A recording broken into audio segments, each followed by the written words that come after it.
பொறுத்தவரை கடத்தெருவுக்கு வந்துதான் ஆகணும். எனவே லெட்ஸ் வெயிட் அண்ட் see. அதில் உள்ள நெருப்பு இல்லாமல் புகையாது, நெருப்பு இல்லாமல் புகையாது. எனவே அந்த நெருப்பு இல்லாமல் புகையாது என்ற ஒரு நிலையில கத்திரிக்காய் மலிந்தால் கடைத்தெருவுக்கு வரும். விரைவிலே பார்த்தீங்கன்னா என்ன காங்கிரஸுக்கு திமுக அந்த உறவு என்பது வெட்ட வெளிச்சமாகிவிடும். நெருப்பை யார் அணைப்பாங்கன்னு நினைக்கிறீங்க? திமுக அணைப்பாங்களா, தாவேக அணைப்பாங்களா?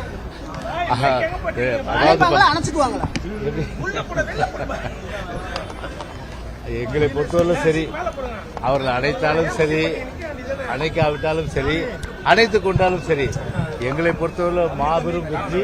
தமிழ்நாட்டை பொறுத்தவரை மீண்டும் அனைத்து இந்திய அண்ணா திராவிட முன்னேற்ற கழக அம்மாவுடைய அரசு பொதுச் செயலாளர் தலைமையிலே மலரும். இதுதான் நான் சொல்ல முடியும்.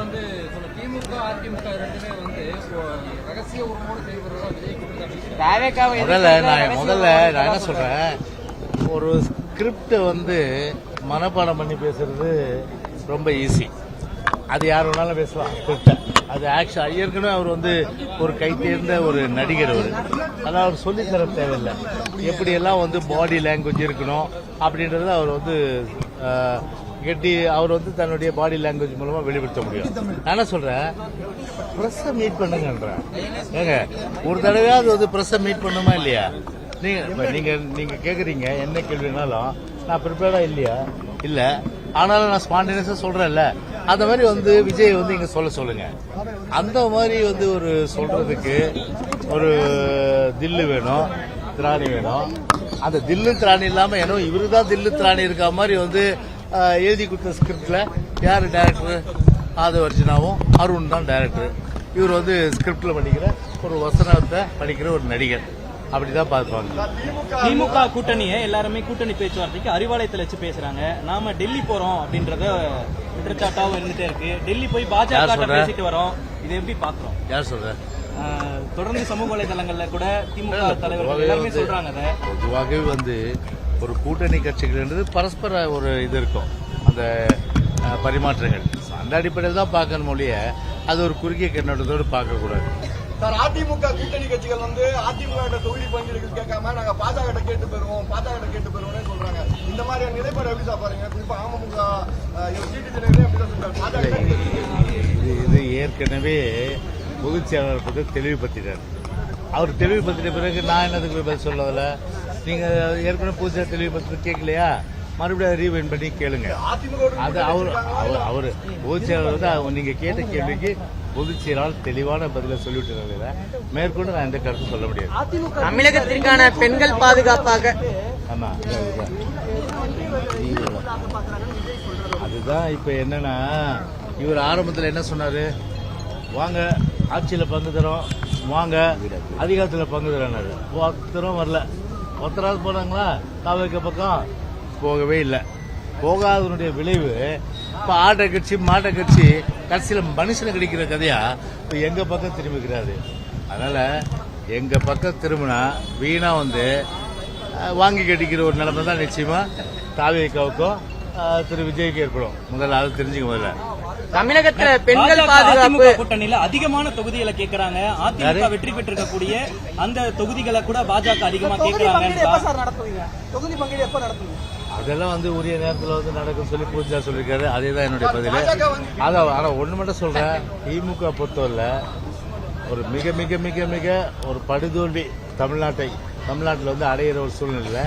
இப்ப அரசு பணத்தை முழுமையா வாரி வாரி இறக்கிறார். என்னதான் அரசு பணத்தை வாரி வாரி இறைச்சாலும் வெற்றி பெற முடியாது. படுதோல்வி தான் திமுக சந்திக்கும். அந்த அளவுக்கு இப்ப நெல்லை மாவட்டத்தில் பாத்தீங்கன்னா நாங்குநேரில் இரட்டை கொலை, அதே போன்று பல இடங்கள்ல பார்த்தா சட்ட ஒழுங்கு சீரழிவு.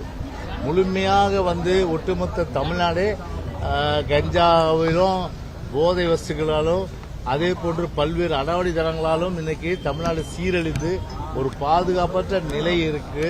இவர் சொல்றாரு பெருமையா, நாங்க ஆட்சிக்கு 1 லட்சம் ரூபாய் உங்களுக்கு மிச்சன்றாரு. எவ்வளவு பெரிய அளவுக்கு அண்ட புழுகு ஆகாச புழுகு சொல்றதுக்கு ஒரு அளவு இல்லையாது. 1 லட்சம் ரூபாய் மிச்சம் உங்களுக்கு தான் நான் கேட்கறேன்னு. சொத்து வரி ஏத்திட்டாங்க, வீட்டு வரி ஏத்திட்டாங்க, மின்சார கட்டணத்தை 3 முறை ஏத்திருக்காங்க, பால் விலை ஏத்திட்டாங்க. இவ்வளவும் ஏத்துனா ஒரு மாதத்துக்கு விலைவாசி உயர்வு, பால் விலை உயர்வு, அப்புறம் மின்சார கட்டணம் 3 முறை உயர்வு, சொத்து வரி உயர்வு, வீட்டு வரி உயர்வு மாசம் சராசரியா அம்மாவுடைய அரசுல ஒரு குடும்பம் செலவு பண்ணது போக இப்போ கிட்டத்தட்ட ஒரு மாசத்துக்கு 25,000 ரூபாய் கூடுதல் செலவு நடுத்தர வர்க்கம். அதே மாதிரி வந்து நடுத்தர வர்க்கத்துக்கு ஏழை எளிய மக்கள்லாம் பார்த்தீங்கன்னா கிட்டத்தட்ட 15,000 ரூபாய். அப்போ ஒரு மாசத்துக்கு 15 வருஷத்துக்கு எவ்வளோ 1.5 லட்சம் ரூபாய். இந்த 5 வருஷத்துக்கு எவ்வளோ பண்ணியிருக்காங்க அவங்க 6-7 லட்சம் ரூபாய் அளவுக்கு இந்த அரசாங்கத்தால குடும்பத்துக்கு வந்து பல்வேறு வரி உயர்வுகளாலும் விலைவாசி உயர்வுகளாலும் மின்சார கட்டணம்லாம் செலவு செஞ்சுட்டு பெருமை அதில் என்னன்னா 1 லட்சம் ரூபாய் உங்களுக்கு வந்து வருஷத்துக்கு நாங்கள் வந்து மிச்சப்படுத்தி கொடுத்துருக்கலாம். இது வந்து ஜம்மு காலத்தில் வடிகட்ட புழுகு இல்லையா, அந்த மாதிரி புழுக கெட்டிக்கார புழுகு 8 நாள்னுவாங்க. அந்த மாதிரி ஸ்டாலின் புழுகு 8 நாள். அது தேர்தல் வரதான்.